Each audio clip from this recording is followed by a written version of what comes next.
औसा नगर परिषदेच्या कारभाराविरोधात आणि शहरात वाढलेल्या अतिक्रमणाविरोधात आज नगर परिषद कार्यालयासमोर एक दिवसीय लाक्षणिक उपोषण करण्यात आले।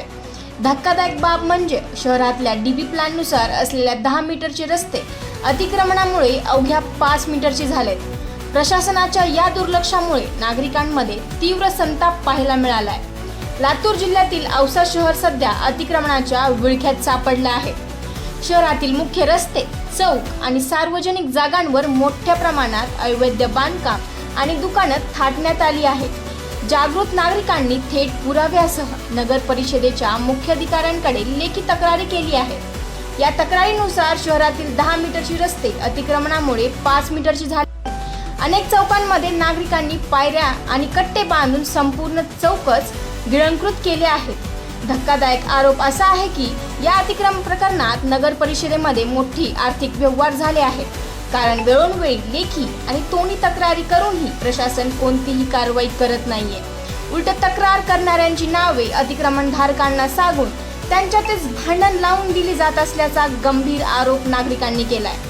शहरात दुरुस्तीच्या नावाखाली महिने बांधकाम साहित्य रस्त्यावर पडून असतं, पण नगर परिषद याकडे साफ दुर्लक्ष करत असल्यामुळे आज हे आंदोलन करण्यात आलंय। नितीन बनसोडे, एकमत डिजिटल, लातूर।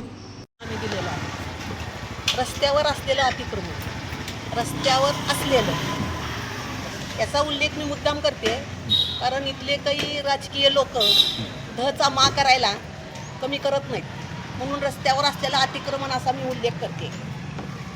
रस्त्यावर असलेलं अतिक्रमण याच्यामुळे नागरिकांच्या तक्रारी, मुलींची आणि महिलांची छेडछाड, त्याचबरोबर जो रस्ता 9 फुटाचा आहे, 12 फुटाचा आहे, अतिक्रमण करून लोकांनी तो 6 फुटाचा 5 फुटाचा करून ठेवलेला आहे। अक्षरशः शासकीय रस्त्यावर लोकांनी अतिक्रमण करून शासनाची फसवणूक केलेली आहे। याला वेळोवेळी आम्ही नगरपालिकेला पुरावे दिले असतानाही काही थातुरमातुर कारवाई करून पुढील कारवाई कुणाला तरी खुश करण्यासाठी थांबवली जात आहे।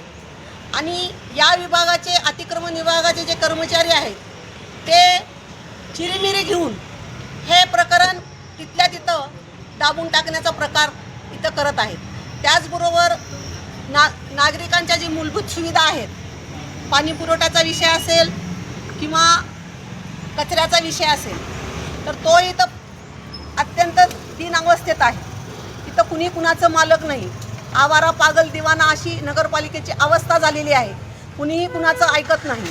परवा स्वच्छता विभागाच्या काही कर्मचाऱ्यांनी मला सांगितलं की जोपर्यंत त्या प्रभागातल्या नगरसेवकांचा कॉल येत नाही तोपर्यंत कचरा उचलला जाणार नाही। हे कुठली पद्धत आहे? माझा नगरसेवक 12 वाजता झोपेतून उठतो, मग तोपर्यंत माझ्या दारातला कचरा हे उचलणार नाहीत का? किंवा जर एखादा नागरिक तुमच्याकडं पुराव्यानिशी काहीतरी नगरपालिकेकडे विषय मांडतो तर त्याची सोडवणूक नगरपालिकेकडून होणार नाही का? मग सीओ करतात काय? त्यांच्या हाताखालचे कर्मचारी त्यांचं ऐकत नाही असा त्याचा अर्थ होतो का? या विषयासाठी, काही विषयासाठी आम्ही जनतेच्या प्रश्नासाठी तो उपोषणाला बसलेला आहोत।